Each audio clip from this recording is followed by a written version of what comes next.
Hello Mark, I'm Linda, and I'm a freshman. My student number is S04410003. The speech title is The Fight Against Sex Slavery.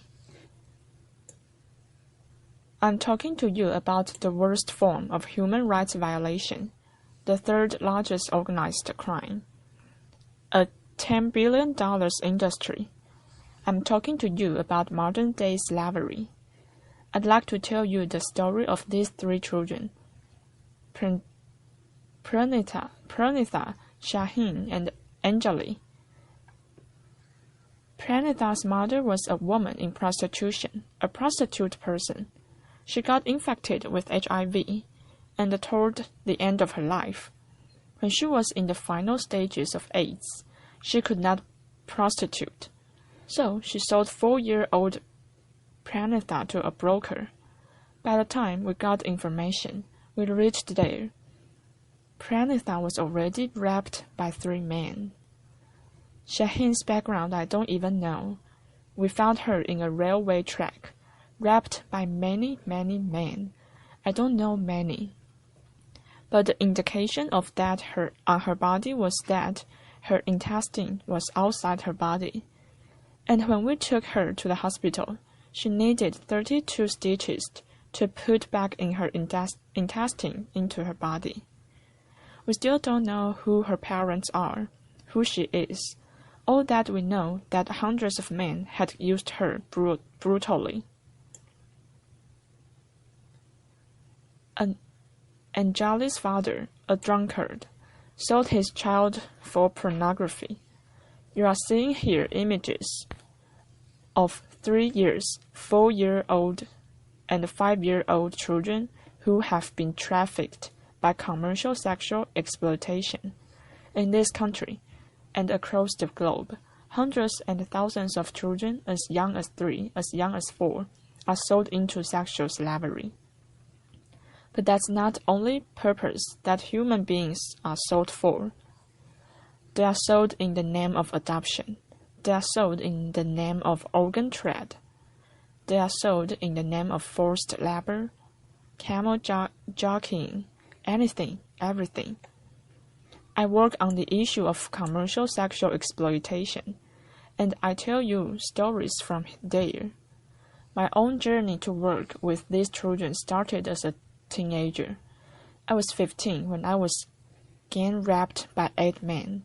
I don't remember the rap part of it so much as the anger part of it.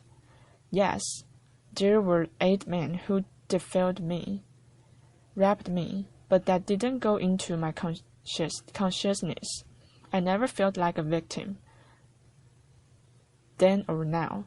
But what lingered from then till now, I'm 40 today, is the huge, outrageous anger.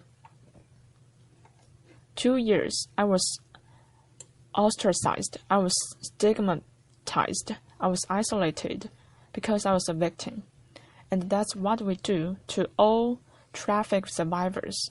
We, as a society, we have PhDs in victimizing a victim. Right from the age of 15, when I started looking around me, I started seeing hundreds and thousands of women and children who are left in sexual slavery-like practices, but have absolutely no respite, because we don't allow them to come in. Where does their journey begin? Most of them come from very optionless families, not just poor. You have even the middle class sometimes getting trafficked. I had this IS officer's daughter, who is 14 years old, starting in 9th standard, who was raped chatting with one individual and ran away from home because she wanted to become a heroine, who was trafficked. I have hundreds and thousands of stories of very well-to-do families and children from well-to-do families who are getting trafficked. These people are deceived, forced. 99.9% of them resist being inducted into prostitution. Some pay the price for it. They are killed. We don't even hear about them. They are voiceless, nameless people, but the rest who succumb into it, go through everyday torture, because the men who come to them are not men who want to make you your girlfriends or who want to have a family with you. These are men who buy you for an hour, for a day, and use you, throw you. Each of the girls that I have rescued more than 3,200 girls. Each of them told me one story in common. One story about one man, at least, putting chili powder in her vinegar.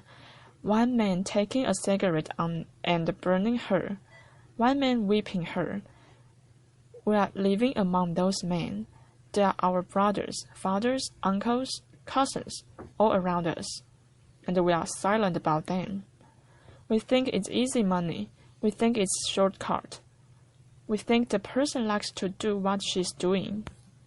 But the extra bonuses that she gets is various infections, sexually transmitted infections, HIV, AIDS, syphilis, gonorrhea, you name it, substances abuse, drugs, everything under the sun.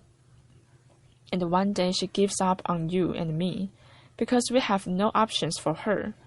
And therefore she starts normalizing this exploitation. She believes, yes, this is it. This is what my destiny is about. And this is normal, to get raped by 100 men a day. And it's abnormal to live in a shelter. It's abnormal to get rehabilitated. It's in that context that I work. It's in that context that I rescue children. I've rescued children as young as 3 years, and I've rescued women as old as 40 years. When I rescued them, one of the biggest challenges I had was where do I begin, because I had lots of them who were already HIV infected. 1/3 of the people I rescue are HIV positive. And therefore my challenge was to understand, how can I get out the power from this pain? And for me, it was my greatest experience. Understanding my own self, understanding my own pain, my own isolation, was my greatest teacher, because what we did with these girls is to understand their potential. You see a girl who is trained as a welder. She works for a very big company, a workshop in Hyderabad, making furniture. She earns around 12,000 rupees. She's an illiterate girl, trained, skilled as a welder. Why welding and why not computers? We felt one of the things that these girls had is immense amount of courage. They did not have any pardas inside her body, hijabs inside themselves. They've crossed the barrier of it, and therefore they could fight in a male-dominated world very easily, and not feel very shy about it.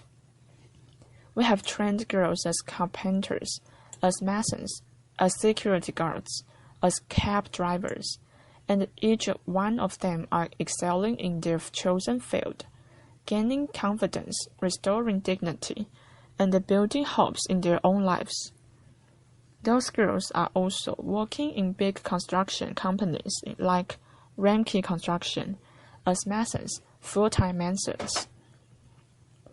What has been my challenge?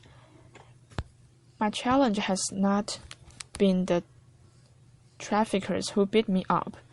I've been beaten up more than 14 times in my life. I can't hear from my right ear. I've lost a staff of mine who was murdered while on rescue. My biggest challenge is society, is you and me. My biggest challenge is your blocks to accept these victims as our own. A very supportive friend of mine, a well-wisher of mine, used to give me every month 2,000 rupees for vegetables. When her mother felt sick and sad, she said, "Sunitha, you have so much of contacts. Can you get somebody in my house to work so that she can look after my mother? And there's a long pause. And then she says, not one of our girls. It's very fashionable to talk about human trafficking in this fantastic AC hall. It's very nice for discussion, discourse, making films and everything. But it's not nice to bring them to our homes. It's not nice to give them employment in our factories, our companies. It's not nice for our children to study with their children. There it ends. That's my biggest challenge. If I'm here today, I'm here not only as Sunitha Krishnan. I'm here as a voice of the victims and the survivors of human trafficking. They need your compassion. They need your empathy.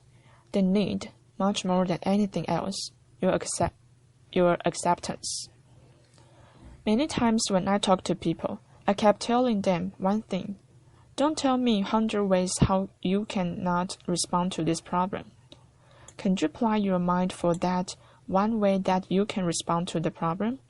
And that's what I'm here for, asking for your support, demanding for your support, requesting for your support.